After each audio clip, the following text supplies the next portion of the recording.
আসসালামু আলাইকুম। আজকে একটা জিনিস দেখাই আপনাদের।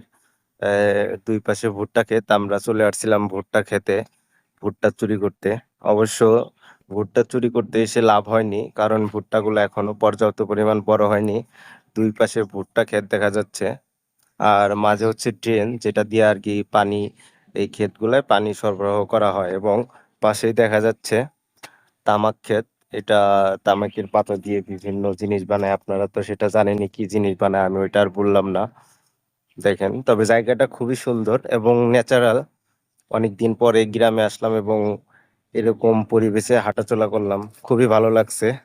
আবার দেখেন এখানে কত ফুল, অগোছালো ফুল। এটা গাছের নামটা সঠিক আমি জানি না, কিন্তু জায়গাটা অনেক সুন্দর। দেখেন কি সুন্দর। দুই পাশ দিয়ে ভুট্টা এবং মাঝ দিয়ে সরু রাস্তা।